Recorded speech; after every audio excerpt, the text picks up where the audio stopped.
यह पश्चाताप नामक काव्य संवेदनशील राम के हृदय का प्रस्फुटन है। बात उस समय की है कि जब राम रावण को जीतकर सीता को वापस लेकर अयोध्या में आकर सुख से रह रहे थे। उसी समय एक ऐसी घटना घटी कि एक धोबिन 10-5 दिन पर घर रहकर घर आई तो धोबी ने उसे अपने घर में रखने से इनकार कर दिया। तब धोबिन ने कहा कि सीता जी भी तो रावण के यहां 6 महीने रहकर आई थी और उन्हें राम ने रख लिया था, तुम मुझे कैसे नहीं रखोगे? इसके आधार पर धोबी ने उसे रख लिया तो समाज ने धोबी का बहिष्कार कर दिया। तब धोबी ने कहा कि जब राम ने सीता को रख लिया था तो धोबिन को रखने से आप मेरा बहिष्कार कैसे कर सकते हैं? जब यह घटना राम के कान तक पहुंची तो उन्हें इस बात की चिंता हुई कि कहीं इसके आधार पर जनता में किसी प्रकार की दुष्प्रवृत्ति न चल पड़े। अतः उन्होंने गर्भवती सीता जी को तीर्थ यात्रा के बहाने भयंकर जंगल में छुड़वा दिया। वहां पर किसी व्यक्ति ने उन्हें धर्म की बहन बनाया और उसके पास रहकर सीता ने लव और कुश को जन्म दिया। जब लव और कुश युवक हो गए तो राम और लक्ष्मण से उनका युद्ध हुआ। जब ये पता चला कि लव कुश तो राम के ही बेटे हैं तो राम उन्हें ससम्मान घर में रखने के लिए तैयार हो गए, पर सीता जी को रखने से इनकार कर दिया। सबने बहुत समझाया। तब राम ने सीता से अग्नि परीक्षा देने को कहा। राम के आदेशानुसार सीता ने अग्नि परीक्षा दी और उसमें पास भी हो गई। राम ने उन्हें घर में रहने के लिए बहुत मनाया, पर सीता ने घर में रहना स्वीकार नहीं किया और वे दीक्षा लेकर वापस वन में चली गईं। बात यहीं से आरंभ होती है।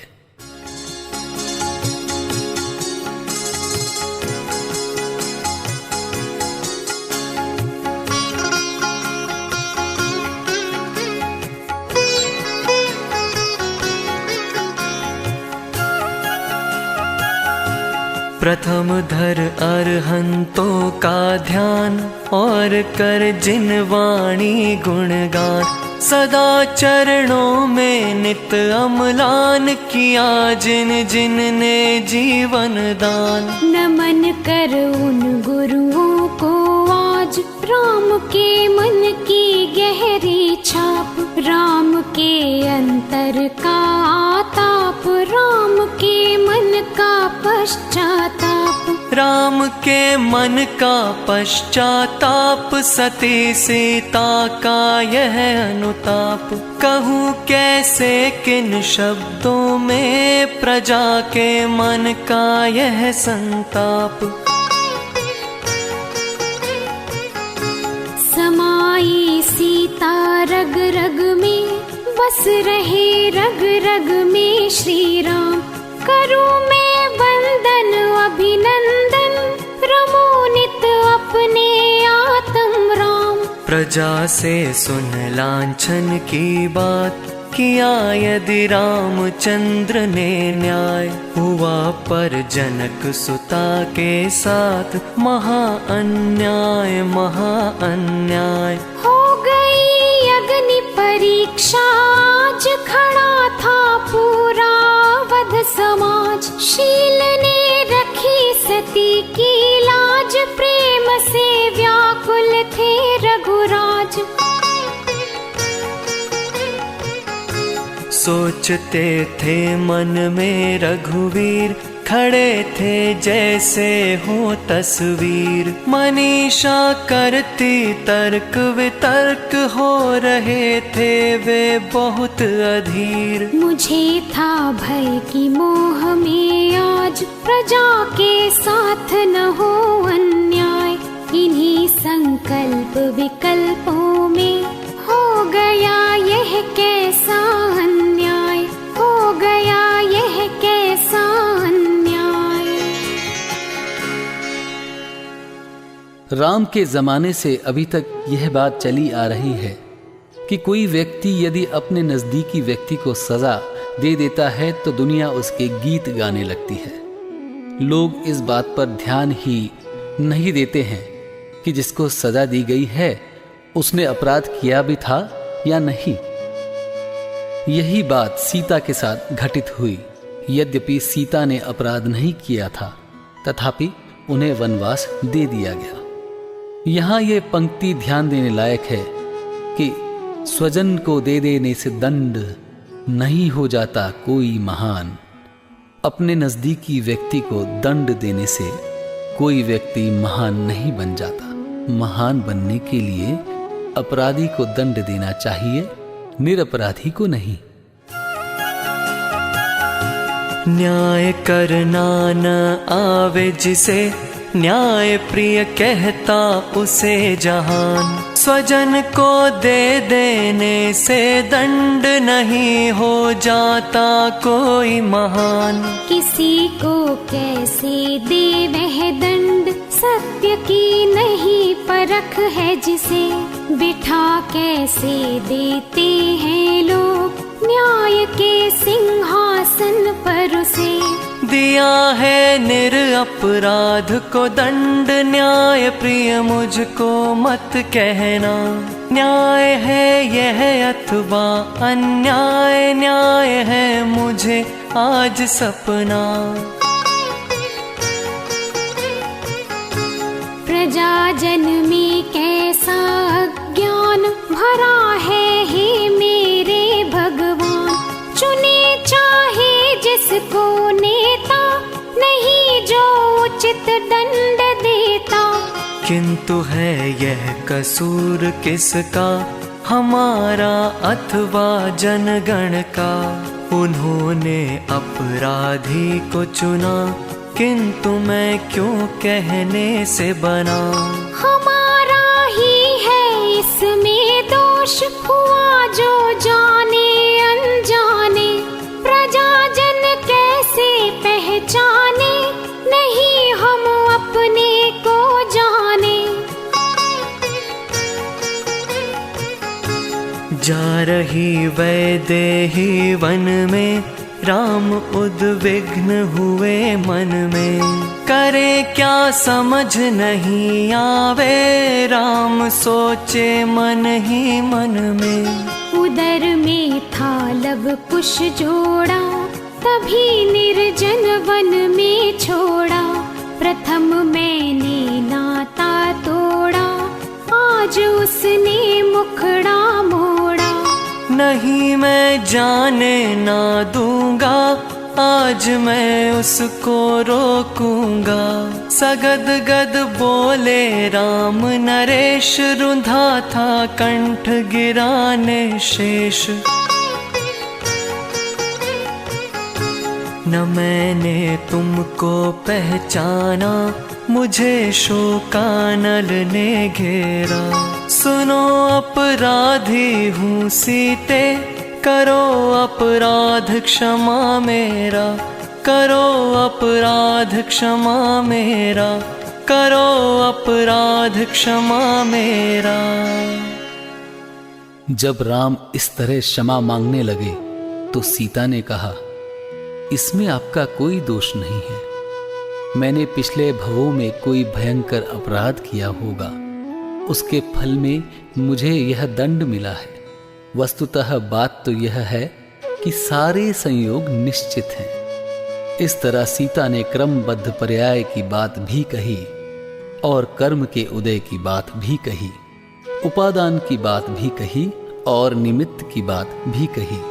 तत्वज्ञानी सीता से इससे ज्यादा और क्या अपेक्षा की जा सकती थी। किंतु सीता के साथ जो व्यवहार हुआ था, उन्होंने जो दुख भोगे थे, उनके अंतर में उनकी टीस विद्यमान थी, जो व्यक्त हो ही गई। कहा इतना ही सीता ने, नहीं अपराध तुम्हारा है। कर्म फल पूर्व का जानो, कर्म बल सबसे न्यारा है। विगत भव में जो बांधे कर्म, वही फल देते इस भव में। किया होगा कोई अपराध भयंकर मैंने गत भव में, उसी के फल में यह संयोग।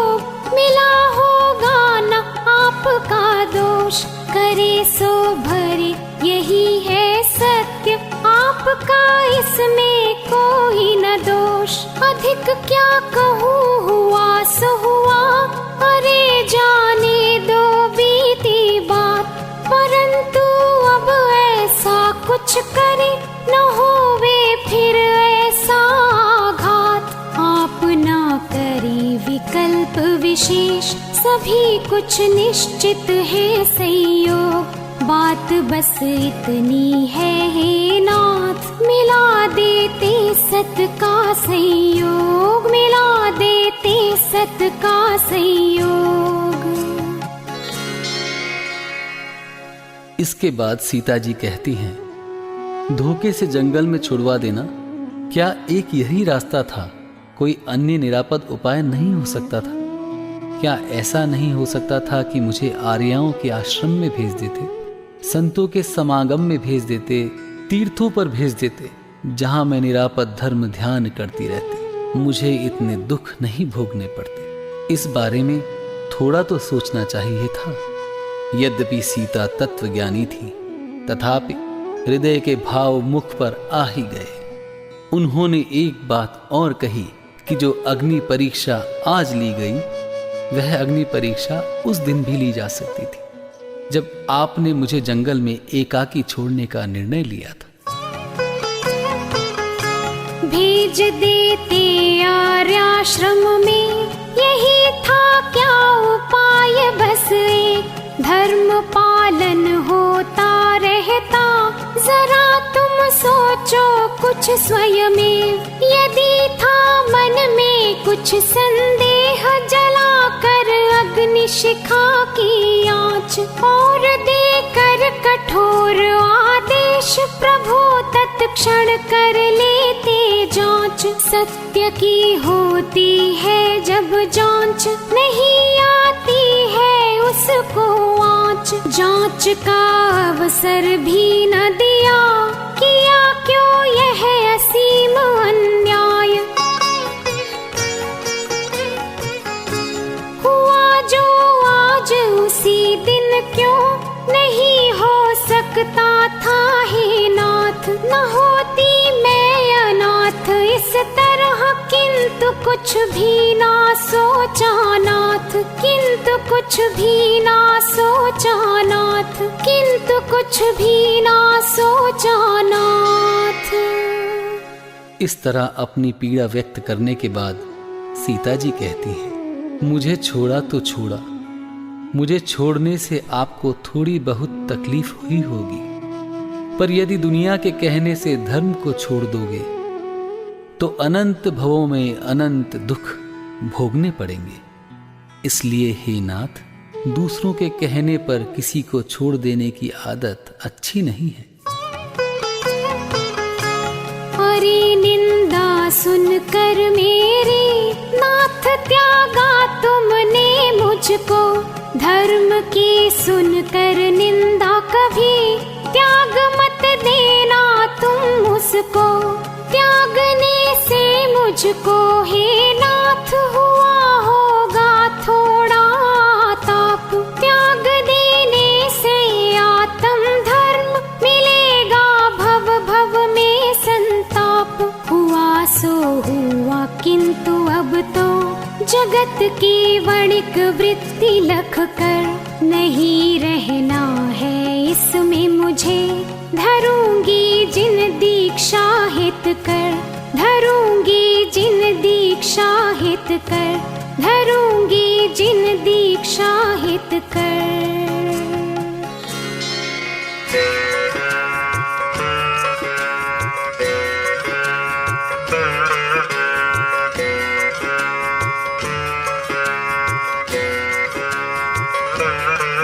ऐसा कह जनक सुता चल दी माँ। माँ कह लव कुश चिल्लाए, वे रूंधे गले से बोले हे माँ, हमें छोड़ कर क्यों जाए। हमने क्या किया दोष जननी, जो हमें छोड़ कर तुम जाती। हम रहे सदा ही आज्ञा में, क्यों कर हमको तुम बिसराती। सौमित्र भरत भी आ पहुँचे, शत्रुघ्न खड़े थे सिर नाए। लौटो लौटो हे जग जननी, क्यों हम पर नहीं दयाए। यह सुनकर सीता देवी मृदु स्वर में धीरे से बोली, नाते रिश्ते सब झूठे हैं, इनमें उलझी दुनिया भोली। ना तू का ताप न तपना है, नाते ना मुझको अब भाए। नाते ही जग के बंधन है, ये सभी जगत को भरमाए। जन को निहार जग मरता है, फिर बार बार देखा करता। मुझको निहार लंकेश मरा, तप धारेगी अब जनक सुता। यह कहकर फेरी नेत्र किरण, मानो सूरज की किरण मुड़ी। निर्जन जंगल की ओर बढ़ी थी, देख रही सब मही खड़ी थी। देख रही सब मही खड़ी थी, देख रही सब मही खड़ी। जैन मान्यता अनुसार सीता जी ने पृथ्वीमती नामक आरिका से व्रत स्वीकार किए थे और वैदिक संस्कृति में माना जाता है कि सीता जी पृथ्वी में समा गई थी। यहाँ पर कल्पना की गई है कि पृथ्वीमती आरिका के पास उन्होंने दीक्षा ली और वे उनमें ही, उनके आश्रम में ही समा गई। इसी वजह से दुनिया कहने लगी सीता जी पृथ्वी में समा गई।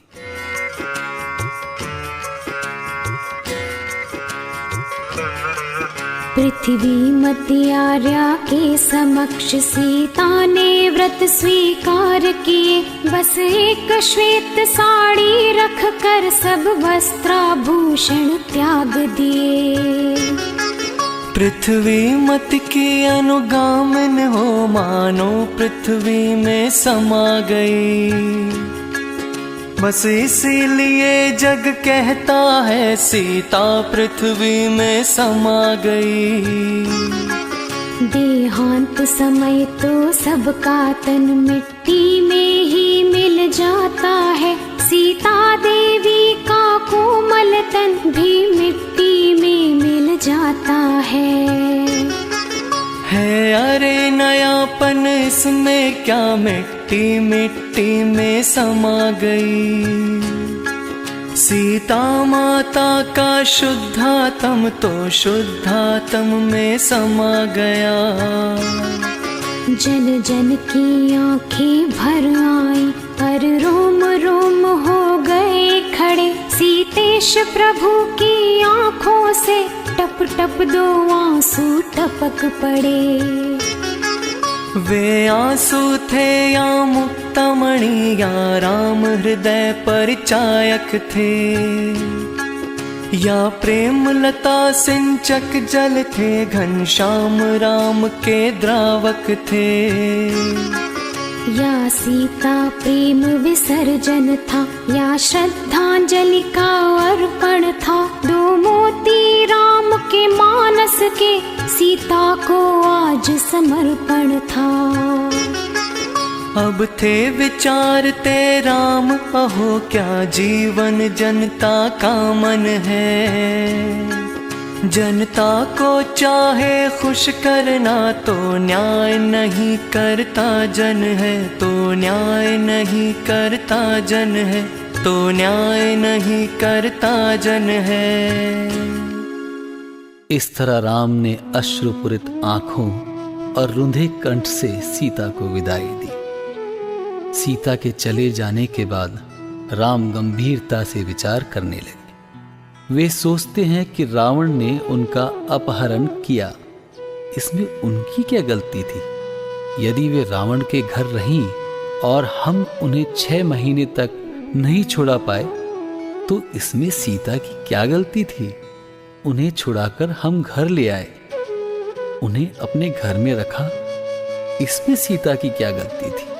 गलतियां हमारी थी और दंड उन्हें भोगना पड़ा।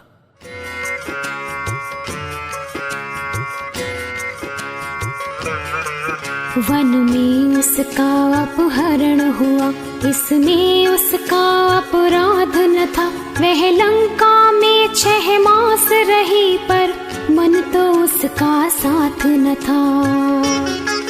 जंगल में उसकी रक्षा का उत्तरदायित्व हमारा था। इसमें उसका था क्या कसूर, उसने तो हमें पुकारा था। पर हमने इसके बदले में उसको निर्जन वनवास दिया। क्या यही न्याय है रामचंद्र? हमने इसमें क्या न्याय किया? जननायक तो उसको कहिए जो न्याय तुला पर तोल सके। जनता के मन को ना देखे, बस न्याय नेत्र ही खोल सके। जो न्याय नहीं कर सकता वह कैसा अधिकारी शासन का? परित्यक्ता भी फटकार सके, वह राजा नहीं प्रजाजन का। यदि न्याय पक्ष अपना सच हो, चाहे जनगण विद्रोह करे। चाहे सुमेरु भी हिल जाए, पर नहीं न्याय से वीर फिरे। लोकापवाद से डर करके है सत्य छिपाना कायरता।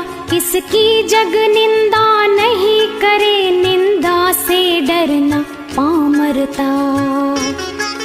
बहुमत का कहना सच्चा है, बहुमत कह दे के पाप करो। क्या पाप न्याय कहलाएगा, तो दीनहीन असहाय मरो। सीता सतीत्व में शंका थी, तो क्यों उसको मैं घर लाया? सीता यदि परम पुनीता थी, तो क्यों जनमत से घबराया? जनता क्या जाने सीता को, शायद उसको विश्वास न हो। मुझको था जब पूरा यकीन, क्यों मुझको अब संताप न हो। सीता सतीत्व का जनता को विश्वास दिलाना था मुझको। जो अग्नि परीक्षा आज हुई, स्वीकृत होती उस दिन उसको। स्वीकृत होती उस दिन उसको। स्वीकृत होती उस दिन उसको। जब किसी न्यायालय में कोई केस चलता है और कोई कानून उसका समाधान नहीं दे पाता है, तब वैसे ही केसों में पहले किसी बड़े न्यायालय ने कोई फैसला दिया हो, तो उस फैसले को नज़ीर के रूप में पेश किया जाता है। धोबिन के हृदय में सीता से कोई द्वेष नहीं था। उसने सीता पर कोई आरोप नहीं लगाया था। वह तो स्वयं संकट में थी, उसका तो घर उजड़ रहा था। वह तो घर में रहना चाहती थी, धोबी का भी घर उजड़ रहा था। उन्होंने जो कुछ किया वह सब अपने बचाव के लिए ही किया, सीता या राम के विरोध में कुछ नहीं किया। इसलिए रामचंद्र जी कहते हैं कि मेरे हृदय में उनके लिए कोई रोष नहीं है। बात यह है कि सीता रावण के घर में रही थी और उसे अपने घर में रखना यदि अपराध है, तो वह अपराध मैंने किया, क्योंकि मैंने ही उसे लाकर घर में रखा था। वह जबरदस्ती नहीं आई थी। उसका दंड मुझे मिलना चाहिए था, लेकिन हमने दंड जानकी को दिया। कोई महिला किसी दूसरे के घर में अपनी मर्जी से महीनों रहकर आई है, या उसका अपहरण हो गया है और उसे जबरदस्ती रखा गया है, ये दो घटनाएं बिल्कुल अलग अलग हैं। सीता को जबरदस्ती रावण के यहां ले जाया गया था, इसलिए धोबिन के उदाहरण को भी जबरदस्ती ले जाई गई धोबिन मानना पड़ेगा। तभी तो उसकी सीता के साथ तुलना होगी। यदि हम ये माने कि धोबिन तो अपनी मर्जी से गई थी, तो सीता के साथ उसकी तुलना नहीं हो सकती, क्योंकि दोनों घटनाएं समान नहीं हैं। इतनी सी बात इतने बड़े न्यायाधीश नहीं समझ पाए। यह कल्पना से बाहर की बात है। और यदि दोनों ही जबरदस्ती ले जाई गई थी, तो क्या जबरदस्ती ले जाई जाने वाली महिला के साथ ऐसा व्यवहार किया जाना चाहिए? इस बात पर वे गंभीरता से विचार कर रहे हैं और अपनी गलती स्वीकार कर रहे हैं।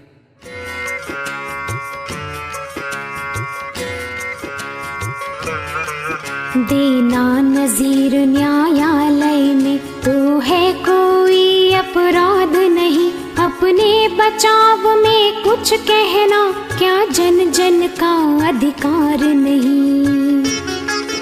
आदर्श राम थे पतियों के, उनकी नजीर दी पतियों ने। आदर्श जानकी सतियों की, उनकी नजीर दी सतियों ने। इस जग में अपनी रक्षा में सारी दुनिया देती नजीर, धोबिन ने अपनी रक्षा में सीता की दी थी बस नजीर। आरोप जानकी देवी पर उसने तो नहीं लगाया था, उसने तो घर में रहने का अपना अधिकार जताया था। हम धोबिन को बदनाम करें, इसमें उसका कुछ दोष नहीं। उस पर भी था संकट भारी, सीता पर कोई रोष नहीं। सारा अपराध हमारा है, धोबी धोबिन का दोष नहीं। कह रहे राम मेरे मन में, धोबी धोबिन पर रोष नहीं।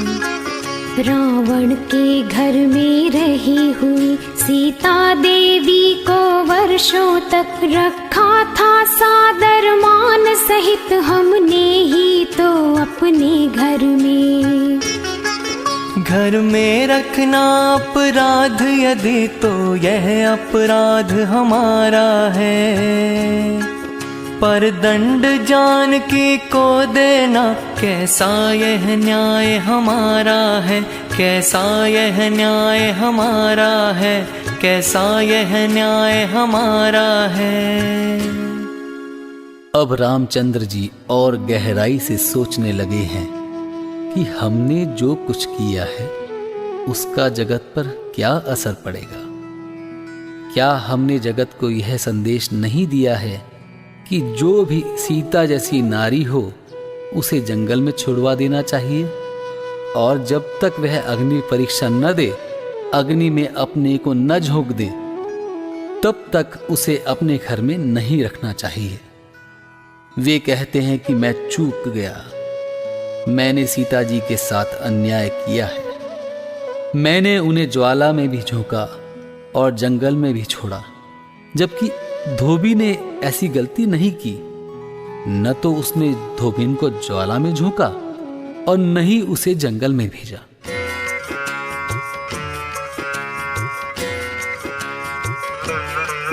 तो हमने नहीं दिया है क्या ऐसा संदेश जगत जन को, छुड़वा दे जन निर्जन वन में एकाकी ऐसी नारी को। छुड़वा कर सीता देवी को जंगल में हमने धोबी को। मानो चैलेंज किया अब तुम जंगल में छोड़ो धोबिन को। हमने झोंका निर्दय होकर सीता देवी को ज्वाला में, अब तुम भी क्यों हो उदासीन, धोबिन को झोंको ज्वाला में। पर अग्नि परीक्षा बिन घर में रख कर धोबी ने न्याय किया। पर मैंने सीता को तज कर अन्याय किया, अन्याय किया। अब क्यों मुझको संताप न हो, केवल मैं ही अपराधी हूँ। हे शोकानल तू जला मुझे, मैं इसी सजा का भागी हूँ। हे विधि मैंने अन्याय किया, पर तू अन्याय नहीं करता। विकराल अग्नि की ज्वाला को सज्जित सरवर क्यों नहीं करता। मेरे अपराध दंड में भी तू अरे देर क्यों करता है। तू खूब जला शोकानल, मेरे बंधु दया क्यों करता है। मैं शोकानल में जल जल कर निष्कीट सुवर्ण खरा होऊंगा। जितना जल सकूं जलूं है विधि, पर जन भय पूर्ण जला दूंगा। सीता अब तक परित्यक्ता थी, पर हुआ आज मैं परित्यक्त। सुन लो हे जन जन कान खोल, मैं करता हूँ स्पष्ट व्यक्त। अब तक तो समझा था मैंने, नारी ही होती परित्यक्त। अन्याय देख कर पतिवर का हो जाती वह नर से विरक्त। नारी का यह वैराग्य प्रेम कर देता नर का बहिष्कार। जिसको जग कहता है अबला, सबला हो जाती शीलधार। नर जीता हरदम नारी से, रखता है उस पर स्वाधिकार। कर्तव्य मुखी नारी पाकर, कर्तव्य विमुख नर गया हार। कर्तव्य विमुख नर गया हार, कर्तव्य विमुख नर गया हार। इस प्रकार अपनी हार स्वीकार करने के बाद रामचंद्र जी कुछ पिछली बातें याद करते हैं और सोचते हैं कि देखो परिस्थितियां कितनी बदल गई हैं। एक दिन वह था जब मैं सीता को समझाता था, और आज यह दिन आ गया है कि सीता मुझे समझाती हैं।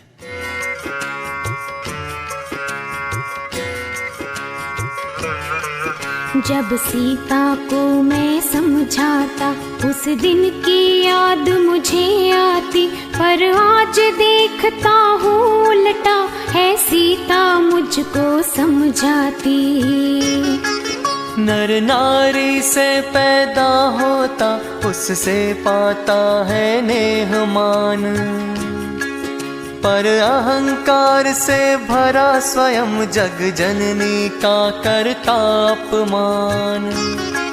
नारी क्या क्या ना कर सकती, करता हो जिसका नर महान। दोनों होए जब कर्मवीर, तब जग होता आदर्शवान।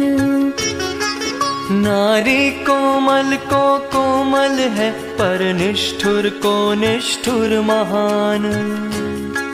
नर के अनुरूप रही नारी, जाना मैंने नारी विधान।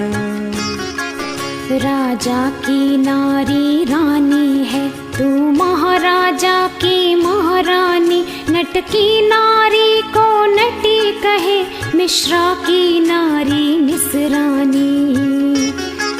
दर्जी की नारी दर्जन है, तो सेठ की नारी सेठानी।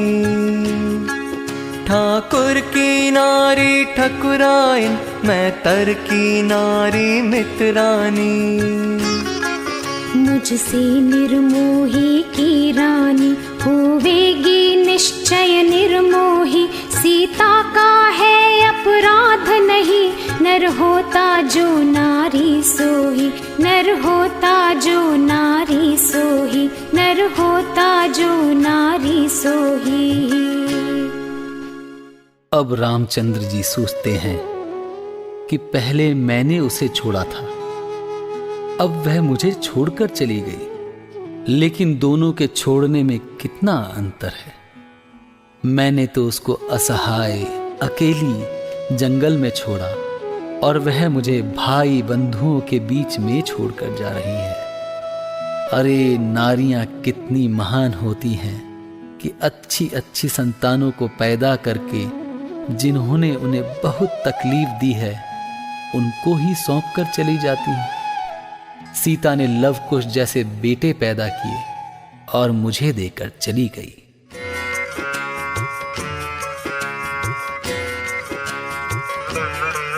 छोड़ा था सीता को मैंने असहाय अकेली कानन में, मुझको सबंधु वह छोड़ चली, क्या मृदुता है नारी जन्मे। नारी कितनी है त्यागशील, नर रत्नों को पैदा करके, जो उसको देवे त्रास महा चल देती उसको दे करके।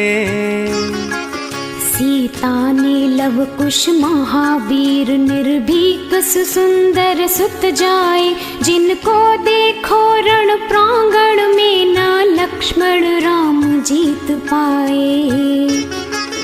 ऐसे इन लव कुश बेटों को अपराधी को अर्पित करके, शोकार्त पति को त्याग सती बन गई वीर अबला बन के। कई भगवन का अपवाद करें पर उनको त्याग न देंगे हम, यदि निंदक साधु को निंदे तो क्या असाधु कह देंगे हम। सज्जन सज्जन ही रहे किंतु हम ही दुर्जन कहलाएंगे। कोआ को से यदि शतक बार तो नहीं पशु मर जाएंगे, तो नहीं पशु मर जाएंगे, तो नहीं पशु मर जाएंगे। रामचंद्र जी बहुत गंभीरता से इस बात पर विचार करते हैं कि यदि सारी दुनिया मेरा अपवाद करती तो क्या जानकी मुझे छोड़कर जंगल में चली जाती अथवा मुझे वनवास दे देती। यदि वे ऐसा नहीं करती तो मैंने जो किया क्या वह समझदारी का काम है। इस जगत में ऐसा कौन व्यक्ति है जिसकी कोई आलोचना न करता हो। ऐसा कौन दर्शन है, धर्म है जिसके आलोचक इस दुनिया में न हो। आलोचना सुनकर क्या हम सभी दर्शनों को छोड़ देंगे, सभी महापुरुषों को छोड़ देंगे और प्रशंसा सुनकर चाहे जिसको अपना लेंगे।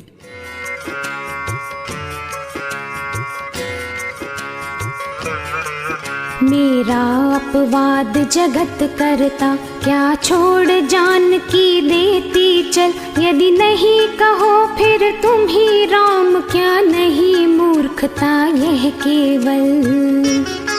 जिसका आलोचक कोई न हो ऐसा दर्शन या महापुरुष, इस जगती तल में दुर्लभ है जो सर्वमान्य हो महापुरुष। तो क्या हम सभी दर्शनों को निंदा के कारण तज देंगे, तथा प्रशंसा के कारण चाहे जो कुछ अपना लेंगे। निंदा करने से मात्र नहीं मैं कभी धर्म को छोड़ूंगा। जग कर दे चाहे बहिष्कार, भगवान से मुख ना मोड़ूंगा। लोकापवाद के कारण ही सीता को मैंने क्यों छोड़ा, पाखंड नहीं क्या यह मेरा। लोकापवाद काले रोड़ा, लोकापवाद काले रोड़ा, लोकापवाद काले रोड़ा। जिस तरह की स्थिति से रामचंद्र जी गुजर रहे थे उस स्थिति में रस परिपाक की दृष्टि से 3 स्थितियां होती हैं। पहले संलाप, फिर विलाप और उसके बाद प्रलाप। जब सीता और राम की चर्चा हो रही थी वह संलाप था जब सीता चली गई और राम अंदर में दुखी हो रहे थे, विलाप कर रहे थे, वह विलाप की स्थिति थी। और जब विलाप की स्थिति में व्यक्ति उस अवस्था में पहुंच जाता है कि उसका मानसिक संतुलन बिगड़ जाता है, तो वह प्रलाप करने लगता है। अब रामचंद्र जी प्रलाप की स्थिति में आते जा रहे हैं। वे कहते हैं, हे लक्ष्मण, तुम क्यों चुप हो? तुम तो अन्यायी राजाओं का मदमर्दन करने वाले हो। मैं अन्यायी सिद्ध हो गया हूं, तुम मेरे विरुद्ध खड़े क्यों नहीं होते? अपने बेटों से वे कहते हैं, हे लव और कुश। लक्ष्मण तो कुछ बोलते ही नहीं हैं, वे तो चुप्पी साध कर बैठे हैं। पर तुम आज से मुझे पिता मत कहना, क्योंकि तुम जैसे वीरों का पिता होने लायक मैं नहीं हूं।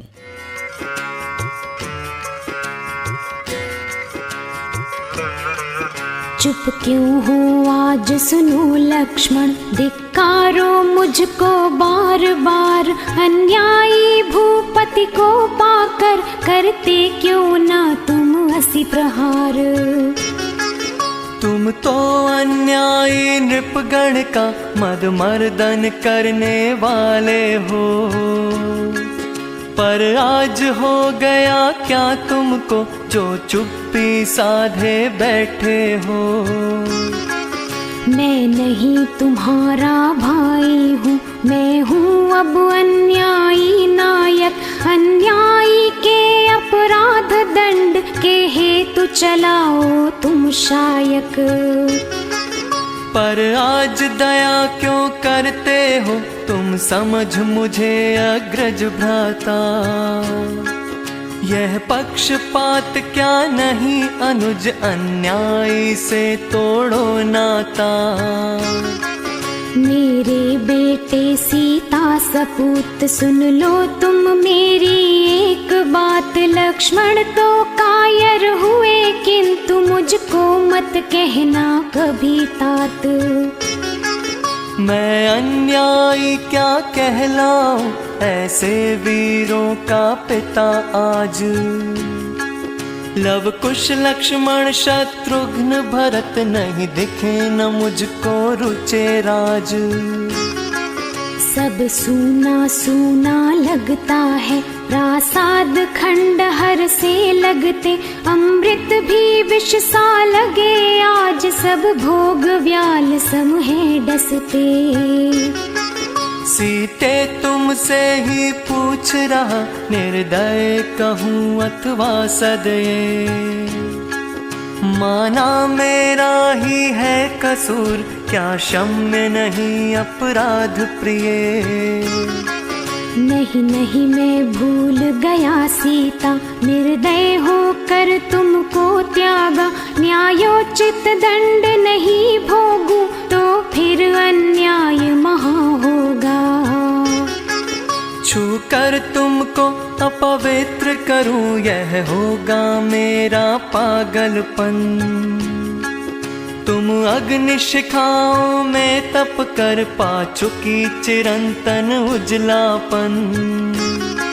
जाओ जाओ सीते जाओ, मैं आज तुम्हें ना रोकूंगा। अपनी करनी का पुरस्कार पाकर मैं उसको भोगूंगा। पाकर मैं उसको भोगूंगा, पाकर मैं उसको भोगूंगा। प्रलाप करते करते उन्हें अपने पिछले वनवास की याद आती है और वे सोचने लगते हैं कि माता कैकई की क्या गलती थी। कैकई ने अपने बेटे का भला चाहा था, उसके लिए राज चाहा था। हर माँ अपने बेटे की भलाई चाहती है। ऐसी कौन माँ होगी जो यह ना चाहे कि उसका बेटा ऊंचे से ऊंचे पद को पाए। तदर्थ जो भी प्रयत्न उसे करना पड़े वह करती है। कैकई ने तो हम जैसे धीर वीर राजकुमारों को वन भेजा था। उनकी तुलना में मैंने असहाय अकेली नारी को, गर्भवती नारी को एकाकी जंगल में छुड़वा दिया।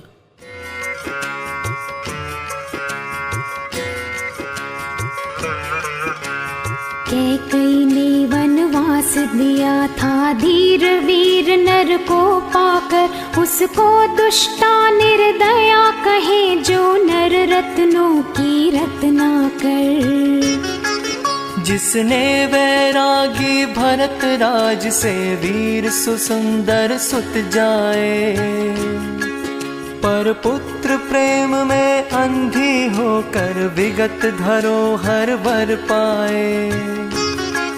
मैंने अबला अनुगामिन को एकाकी जंगल में छोड़ा, कर्कश शब्दों का है अभाव, जो कुछ कह दो मुझको थोड़ा, जो कुछ कह दो मुझको थोड़ा, जो कुछ कह दो मुझको थोड़ा। अब वे सोचते हैं कि जब मैंने शीलवती सीता जी की अग्नि परीक्षा ली तो मुझे भी अग्नि परीक्षा देनी चाहिए। इस तरह वे स्वयं अग्नि परीक्षा देने को तैयार हो जाते हैं और कहते हैं कि सीता जी का कुंड तो जमीन में था, मेरा कुंड मन मंदिर में होगा। सीता जी के उस कुंड में सूखा काष्ठ भरा था और मेरे इस कुंड में मेरा शरीर ही जलने को तैयार होगा। सीता के कुंड में तो अग्नि लगाई गई थी और उनका तो अग्नि का जल हो गया था। मैंने भी मन में शोकाग्नि लगाई है और आंखों से आंसू की बूंदें बरस गई हैं। इस तरह सीता जी ने जिस प्रकार अग्नि परीक्षा देकर अपनी पवित्रता दिखाई थी, उसी प्रकार मैंने भी दिखा दी। वे आगे कहते हैं कि हे सीता, मैंने तेरी पवित्रता का प्रमाण पाया था तो तुझे अपनाना चाहा था। अब तुमने मेरी पवित्रता का प्रमाण प्राप्त कर लिया है तो मुझे क्यों नहीं अपनाती हो। इस तरह वे प्रलाप कर रहे हैं।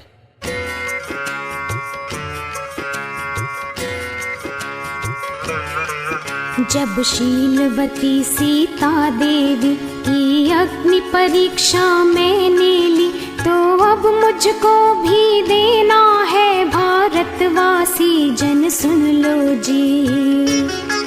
सीता का कुंड मही में था, मेरा होगा मन मंदिर में। उसमें था सूखा काष्ठ भरा, मेरा तन ही होगा इसमें। उसमें अग्नि सुलगाई थी, मैंने शोकानल लगा दिया। जब कूदी कुंड में सीता जी, अग्नि ने भी जल बहा दिया। अग्नि को अमल सलिल करके उसने पवित्रता दिखला दी। मैंने शोकाग्नि लगा मन में, आंसू की बूंदें ढुलका दी। तेरी पवित्रता का सीता मैंने प्रमाण जब पाया था, अपराध समझ करके अपना तुमको अपनाना चाहा था। मेरी पवित्रता पा करके क्यों ना अपराध भुलाती हो। कह दो सीते तुम साफ साफ, मुझको अब क्यों भरमाती हो, मुझको अब क्यों भरमाती हो, मुझको अब क्यों भरमाती हो। इस प्रकार प्रलाप की स्थिति में पहुंचे हुए राम एकदम कहने लगते हैं कि हे राम, तू कैसी बातें कर रहा है। अरे, सीता की अग्नि परीक्षा से एकमात्र यह ही सिद्ध नहीं हुआ कि सीता पवित्र है, बल्कि मैं अन्यायी हूं, यह भी सिद्ध हो गया है। जिस आदमी का अन्याय प्रमाणित हो गया हो, उस आदमी के हृदय में पवित्रता कैसे हो सकती है। इसलिए पवित्रता की बातें करने से क्या लाभ है। यह गूंज उनके हृदय में बार बार गूंजने लगी कि अन्याय प्रमाणित हो जिसका, कैसी पवित्रता उस जन में। चारों ओर से उन्हें आवाजें आने लगी। कोई बोल नहीं रहा था, फिर भी जमीन में से, जहां देखो वहां से, अग्निकुंड की ज्वालाओं में से यही आवाज आ रही थी कि अन्याय प्रमाणित हो जिसका, कैसी पवित्रता उस जन में।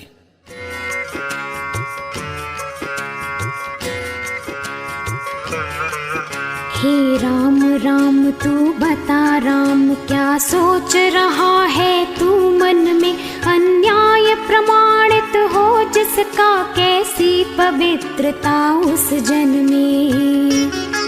श्री रामचंद्र हृदय स्थल में यह गूंज उठे प्रति छिन छिन में, अन्याय प्रमाणित हो जिसका, कैसी पवित्रता उस जन में। दिग दिगंत में गूंज उठे, अर गूंज उठे सारे नभ में, अन्याय प्रमाणित हो जिसका, कैसी पवित्रता उस जन में। रे अग्निकुंड के ज्वालाओं के स्वर में थी आवाज यही, कह रही पग तले पड़ी हुई जगधात्री यह पार्थिव मही। जिस तरफ नेत्र उनके जावे, वे यही देख बस पाते हैं, अन्यायी राजा को पाकर निर्दोष सताए जाते हैं।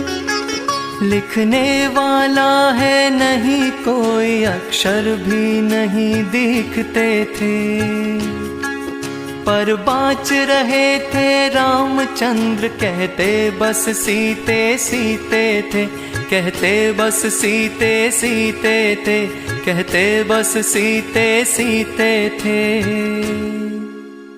अंत में वे कहते हैं कि फैसला तो हो ही गया है कि सीता निर्दोष है और मैं दोषी हूं।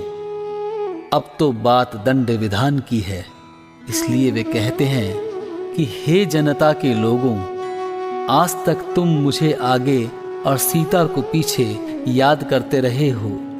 लोक में भी ऐसा ही होता है कि पति आगे चलता है और पत्नी पीछे पीछे। जब शादी होती है तो शादी के 6 फेरों में पत्नी आगे होती है और पति पीछे, और 7वें फेरे में पति आगे होता है और पत्नी पीछे। ऐसा लगता है कि जैसे पत्नी की जीत हो गई हो, क्योंकि वह 6 फेरों में आगे रही। लेकिन भाई, उसका अर्थ यह है कि 6 फेरों तक आदमी औरत के पीछे चक्कर काटता है, और 6वें के बाद औरत आदमी के पीछे चक्कर काटने लगती है। यह मात्र एक फेरे की बात नहीं है, बल्कि अब सारे जीवन भर पत्नी को पति के पीछे जाना है। राम कहते हैं कि अब मैं जनता से अनुरोध करता हूं कि जब आपस में मिलो तो बोलना सीता राम। सीता को पहले याद रखना और मुझे बाद में। इस तरह वे जनता को यह आदेश देते हैं कि भाई, मेरे लिए सबसे बड़ी सजा यही है कि सीता अनुगामी हुए राम।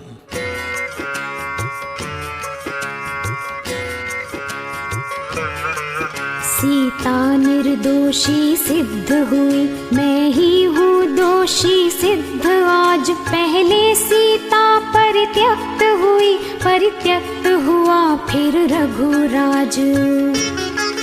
अब तक मैं आगे रहा और सीता अनुगामी रही सदा।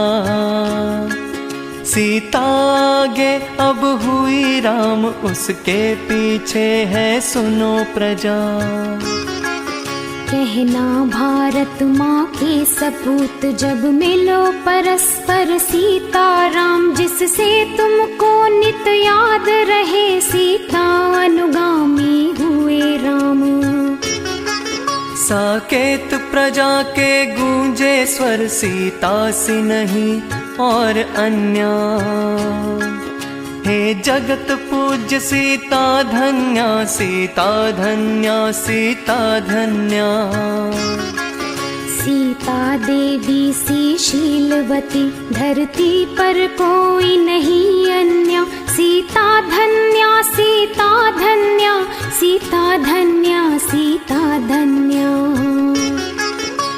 रामचंद्र सा राजा भी अब तक जगती में हुआ अन्य। जय रामचंद्र से राजा की शत बार धन्य, शत बार धन्य, शत बार धन्य, शत बार धन्य, शत बार धन्य, शत बार धन्य। यद्यपि राम ने स्पष्ट आदेश दे दिया था कि आपस में मिलो तो सीताराम बोलना, फिर भी जब लोग आपस में मिलते हैं तो राम राम ही बोलते हैं, क्योंकि जनता के हृदय में राम बहुत गहराई से बसे हुए हैं। यद्यपि राम की इतनी निष्ठुरता सामने आ गई, फिर भी जनता उनसे विरक्त नहीं हुई। ऐसा क्यों हुआ? इसका एकमात्र कारण यह है कि भारतवासी लोग दूसरों के गुणों को ही ग्रहण करते हैं, अवगुणों को नहीं। इसलिए रामचंद्र जी के गुण ही उन्हें दिखाई दिए, अवगुणों की तरफ उनकी दृष्टि ही नहीं गई।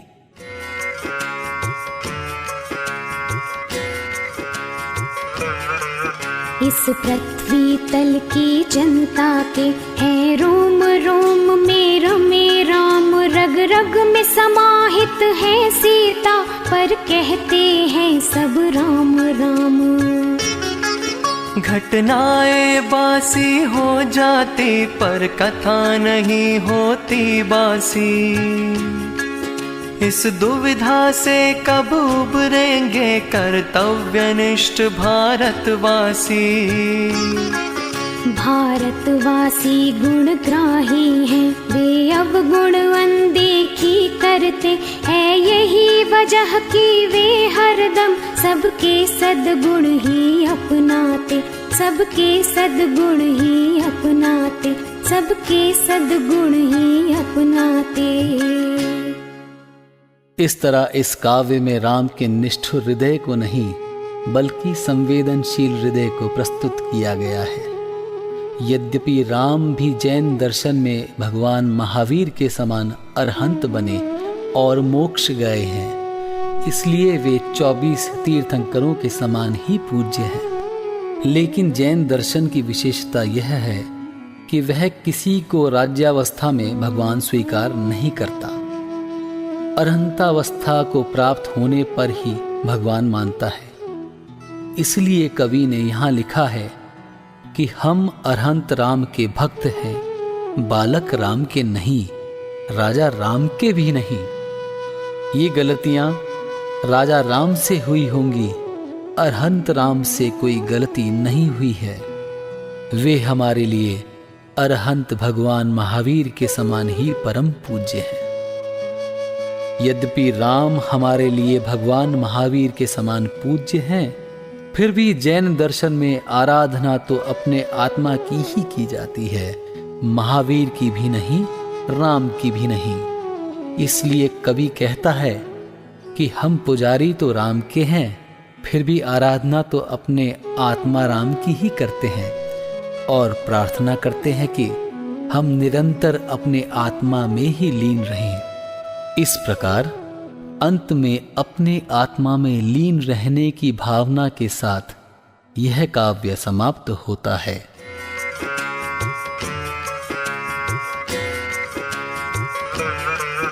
अरिहंत राम के परम भक्त, हम आत्म राम के आराधक, जिन वाणी सीता के सपूत, भगवान आत्मा के साधक, भगवान आत्मा के साधक, ध्रुव धाम आत्मा के साधक, निज आत्म में ही रहे लीन है यही भावना भवनाशक, है यही भावना भवनाशक, है यही भावना भवनाशक।